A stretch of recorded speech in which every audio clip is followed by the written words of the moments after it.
तो सत्ता हो या विपक्ष, दोनों का ही दावा है कि बिहार से बदलाव की जो आहट सुनाई पड़ रही है उसकी हवा उन्हीं के पक्ष में है। नीतीश कुमार की अगुवाई वाला महागठबंधन पिछले 2 बार की पूर्ण बहुमत वाली मोदी सरकार को तीसरी बार सत्ता में आने से हर हाल में रोकना चाहती है, जबकि बीजेपी नीतीश कुमार के नाम की हवा को आंधी बनने से पहले थाम लेना चाहती है।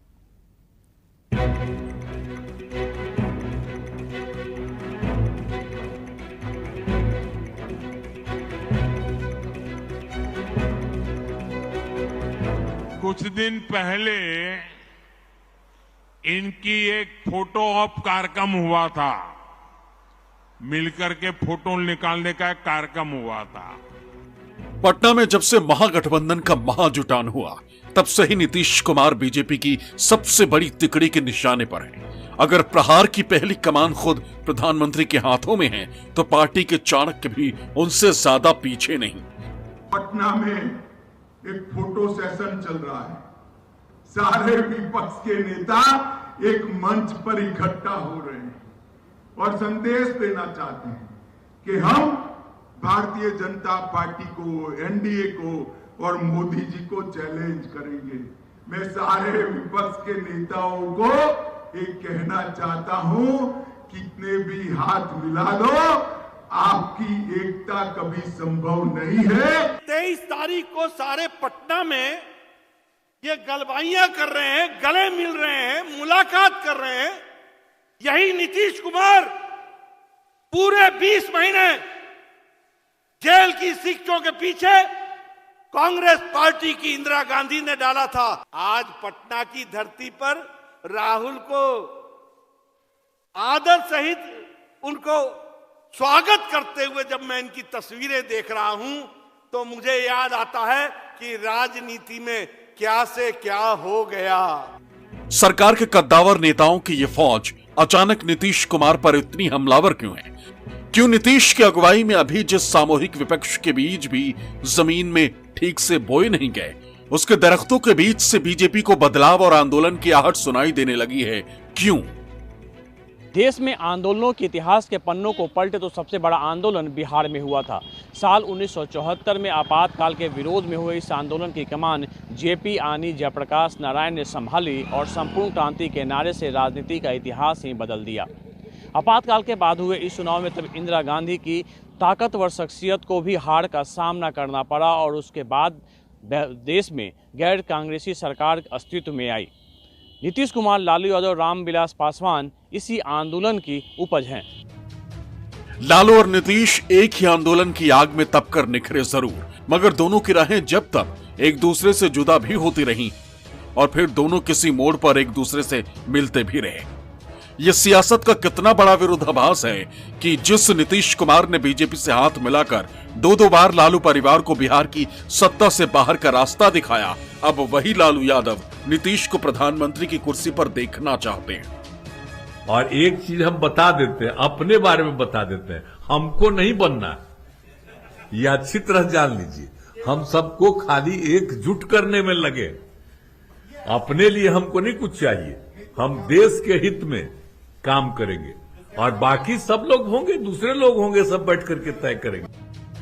नीतीश ने भले अपने नाम को फिलहाल प्रधानमंत्री के रेस से बाहर रखा हो, मगर जानने वाले जानते हैं कि सियासत में समीकरण बदलते ज्यादा देर नहीं लगती और जटिल समीकरणों को अपने पक्ष में साधने का हुनर तो नीतीश ने तब से ही साधना शुरू कर दिया था जब मंडल और कमंडल के दौर में देश की सियासत भी करवट बदलने लगी थी। उस वक्त भी बदलाव की शुरुआत इसी बिहार से हुई थी। प्रधानमंत्री बीपी सिंह साल 1990 में मंडल आयोग लेकर आए। बिहार के सवर्ण छात्रों ने इसका विरोध में आंदोलन शुरू किया। देखते ही देखते इसकी आग में पूरा बिहार जल उठा। आंदोलन की इस आग की लपेट पूरे देश में फैली। उसी के बाद 90 की शुरुआती दशक में मंडल बनाम कमंडल की राजनीति का नया दौर शुरू हुआ और अगले करीब 2 दशक तक सभी सरकारों पर इसका असर भी दिखाई दिया।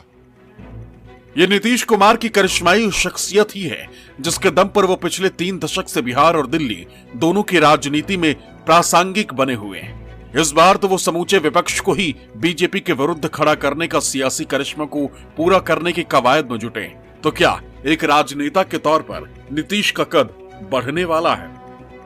नीतीश कुमार जो कल तक एनडीए के साथ थे, आज विपक्षी एकजुटता के अगुवा तो बने हुए हैं और उस अगुवा बनने के क्रम में वो सीधे सीधे भारतीय जनता पार्टी को चुनौती भी दे रहे हैं कि अगर इतनी सीटें हम घटा देंगे तो जो आंकड़ा है जिसकी वजह से सरकार बनती है या नहीं बनती है, उस आंकड़े को नहीं छू पाएंगे। और अगर ये सियासी कसरत ही कर रहे हैं, विपक्षी एकजुटता की ये पटकथा ही लिख रहे हैं, तो स्वाभाविक है कि जो व्यक्ति जो एक राज्य के स्तर पर मुख्यमंत्री थे लंबे दिनों से, अभी हैं, वो व्यक्ति का जब अखिल भारतीय कैनवास पर जब एक स्वीकारिता बढ़ेगी तो कौन इससे इनकार कर सकता है कि इनका कद नहीं बढ़ेगा। 2024 के चुनाव में नीतीश के सामने चुनौती सिर्फ विपक्ष को एकजुट रखने की ही नहीं है, बल्कि इसके साथ उन्हें बिहार की उस धरती पर भी बीजेपी को कड़ी टक्कर देनी होगी जहां से उन्होंने सियासत में बदलाव की इबारत लिखनी शुरू की है। 2014 के आम चुनावों में बीजेपी ने 22 सीटें, जेडीयू ने 2, आरएलएसपी 3, एलजेपी ने 6, कांग्रेस ने 2 और आरजेडी ने 4 सीटें जीती थी, जबकि 1 सीट अन्य के खाते में गई थी।